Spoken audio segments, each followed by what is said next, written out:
Welcome back to Reality Asserts Itself on the Real News Network. Eddie Conway, former member of the Baltimore chapter of the Black Panther Party, writes in his book, Martial Law, The Life and Times of a Baltimore Black Panther, writing about the death of his brother-in-law in Vietnam about a year after Eddie joined the Army. The loss of someone so young and vibrant always strikes at the heart. As youth, we're so unprepared for death because we thought we would live forever. None of us could see the deathly shadow that hung so heavily over our generation. Yet it was there, Vietnam. Angry and unable to articulate my feelings of loss and grief, I made plans to go. I needed to lash out at someone. This is the dilemma of the man of African descent in this country. Oppression quite naturally creates anger, and all too often that emotion is folded up in the confusion of being American. And then it's directed not at the oppressor, but at the first available target, who quite often looks like us. Now joining us in the studio again is Eddie Conway. Thanks for joining us again. Okay. One more time, Eddie got out of jail after 44 years of being incarcerated for a crime which he has always declared his innocence, and I think just about anyone who's ever looked at the case has come to the conclusion that he was innocent. And there's lots of material available. You can go and take a look at the facts on Wikipedia and other places. After 44 years, Eddie is out and he's back being an activist in Baltimore again. So let's go back to that moment. You're in the Army. At the end of the last segment, you talked about starting to really, in some ways for the first time, how systemic and structural the racism was in the Army, and beginning to resist. You beat up some Klans guys and such. But then this hits, and you want to go to Vietnam. You want to go fight. Yeah, well, yes, I think it was guilt as much as anything else. My brother-in-law had joined the military because I encouraged him to. In fact, it was like 4 of us joined together, and 2 of us ended up in Europe, and 2 of us ended up in Vietnam. My brother-in-law was one of the people that ended up in Vietnam. Pretty much he was following me, and he went over there, and he wasn't over there a hot second before he got ambushed and killed. And I always felt responsible for that. I felt like he wouldn't have been there if he hadn't have been following me. And then I felt like I had a responsibility to revenge his death. And toward that end, and it's at the same time, in spite of the racism in the Army, still believing that the communist menace in Vietnam and the threat to Asia was part of America's noble obligation to make the world safe for democracy. We're what, about 1965 now? We're in 66. 66. So there's a big anti-war movement. Yes. There's a lot of people speaking out about the injustice of the war and that it's terrible foreign policy and so on. But you don't blame U.S. foreign policy, you blame Vietnamese. I blame Vietnamese because it was personal, for one thing. 2, there was a tremendous amount of anti-war people in Europe, dodging the draft, etc. But most of them were white. And most of the black people that I came in contact with in Europe was either Africans or either soldiers, and soldiers in the sense of sergeants or corporals or dedicated, committed to the military philosophy. So I still hadn't separated out America's racism from its racism around the world and its colonialization of people of color all around the world. And I still kind of, at that point, still felt like, by that time I was a sergeant, in fact. So I had become part of the military apparatus itself, and that platoon that I had joined a couple of years before, I was actually in charge of it then.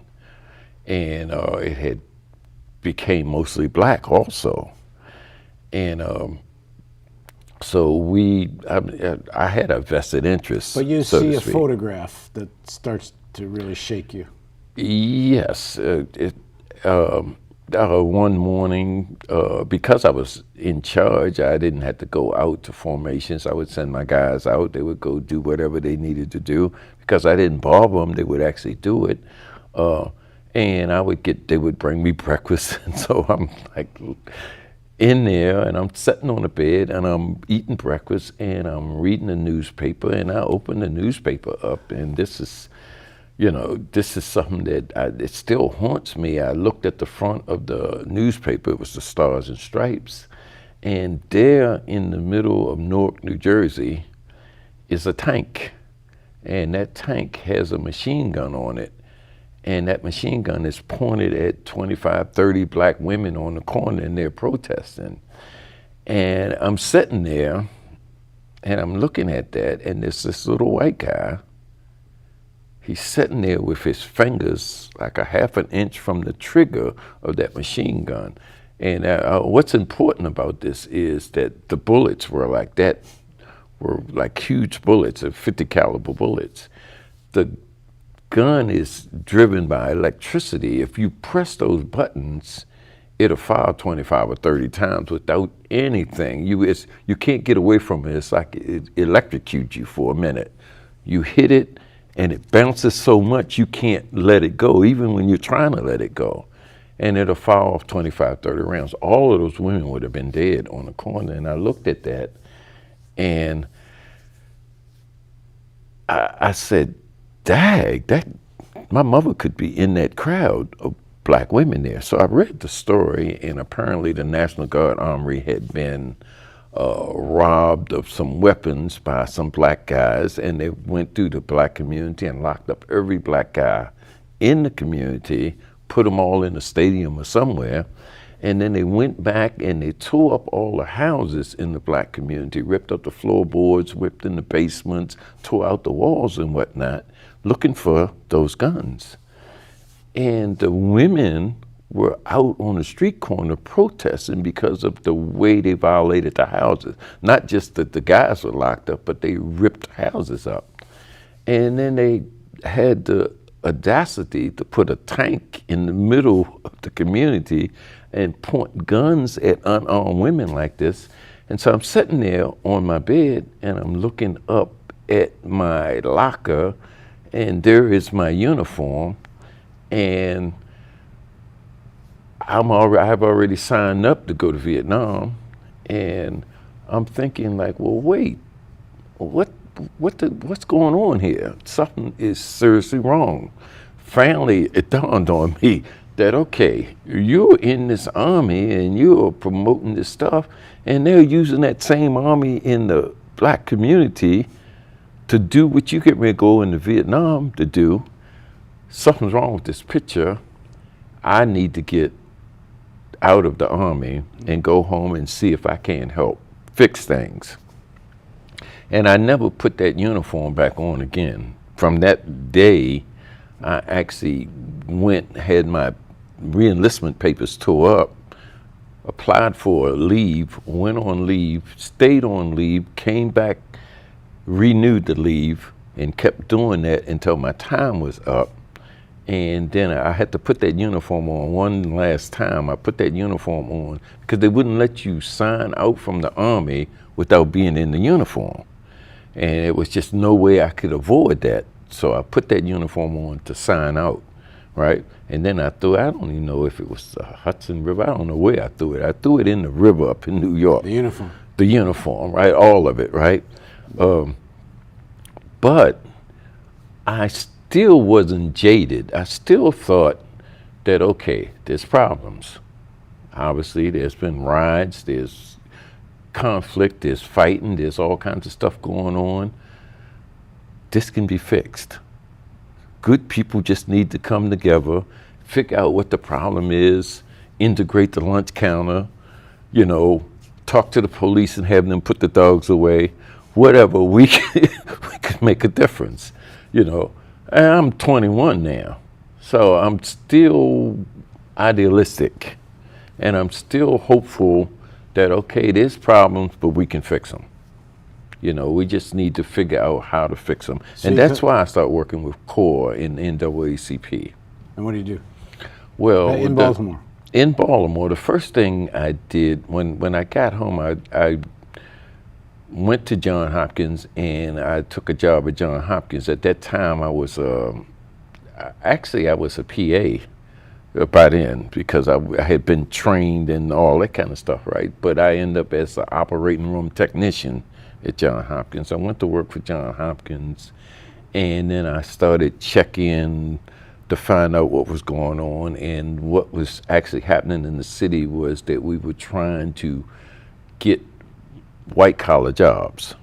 You know, there's a tremendous black workforce, but probably 99% of them were in blue collar jobs. And we wanted some of those white collar jobs because what we discovered was even after the Civil Rights Bill passed and all of the places were integrated and we were allowed to send our children to college and all of those things, we couldn't afford it on the blue collar salaries. We couldn't afford to go down into the restaurant and eat. While you're at Hopkins, there's a surgery that takes place. Oh, God. That infuriates you. Yes, and it really infuriated me because you know, by being a medic, by being someone that understood, you know, I worked in hospitals while I was in the military. I understood operating rooms under the procedure, whatnot. There was this particular case where this doctor actually performed a mastectomy. That's the removal of both breasts from a woman.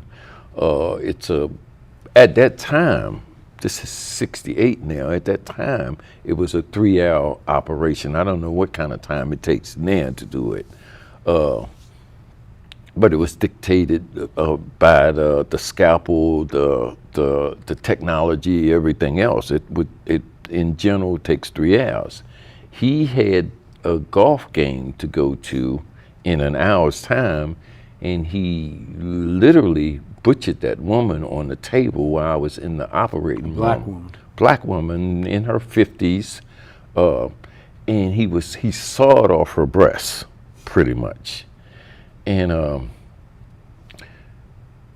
because he was the head surgeon, he had surgeons, he had minor surgeons, there were head nurses, there was anesthesiologists, etc. There was a resident there, you know, people being trained. So it was like 10 people in the operating room. And what I didn't understand at the time, because I'm still kind of like not really picking up on this, is I was the only black person in the operating room. I didn't realize it at the time. I mean, we were in there doing the job. You know, everybody had the job. You and the woman on the table. Yeah, me. Oh, that's right. That's right. I didn't even consider that. It was 11 people in the operating room, the woman that got killed. Yeah, we should say it. She died not long after this. Yeah. Well, she got killed. He cut her breasts off, and she bled to death. And the whole time there was this mild discussion going on between the junior surgeons and the chief surgeon and the resident. And basically the discussion was going on like, oh, we're losing a lot of fluid. It's not cauterizing that, because at the time you used the electrical scalpel and you cut, and it burned both sides, and it not just cut an area, but it also healed or burned or sealed that area if you do it slow enough, right? And but he was doing it so fast it wasn't cauterizing, and this then is the blood. Because he wants to go to a golf game. He wanted to go to the golf game, right? And even hearing that and seeing that and all of that stuff, it was like I was infuriated about it, but it still didn't trigger any kind of response from me. It was only after the operation, and you know, I knew she had died, and he was out in the hallway talking to her daughter and her husband. When I came by, I had to go, because I was the operating room technician. I was the person that brought the people in and prepared them and set them up. And so I had to go get the next person. And I don't even know if it was for that room. It was for probably another room, because that room wasn't clean. And as I was on my way to get the next person, I had to go past through the waiting room, And he's standing out there and he's telling this woman and her husband that he did all he could to save her life. And I went temporarily insane. I have to admit to that. In the book, you mentioned that behind his back, he's holding his golf. Yeah, His, you know, gloves, and his so I'm golf passing gloves. behind him when he's saying it, and I'm seeing him. He's got his golf shoes on, and he's got his golf gloves in his hand. And I'm like, "You're lying, motherfucker," you know. And I just went off, and I ended up hitting him, and I knocked him down, and of course, you know, they called security on me, you know, crazy black man loose in the hospital. I had to end up going to the administration, but I'm like, look, I was in there. He killed her. Y'all need to charge him. It's murder. I'm not letting this go. Y'all fixing this. And called the Afro. I called, you know, I just, you know, and because I knew he should have been in jail. And everybody's like, no, no, no, no, no, no. Finally, What the Afro did? well, they said that the only way Just we would, Afro still is, Afro-American, but at that time particularly, it was a big newspaper for the yeah, it was African American probably the community. third paper in the city at the time, right? Basically, they said to me, it's like, look, you know, you just a technician.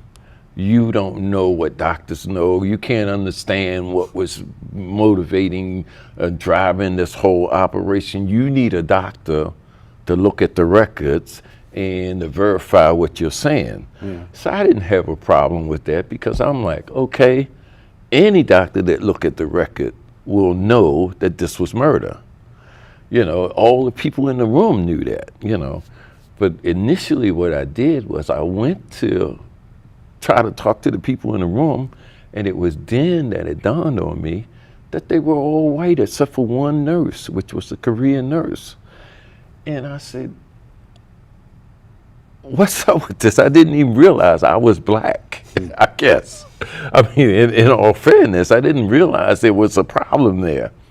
And I talked to the Korean nurse, and she's like, no, I can't get involved. I don't, you know. Nobody would say anything. It's the law of silence. You don't say anything about the surgeons. You don't say anything about the big doctors. They're the money makers.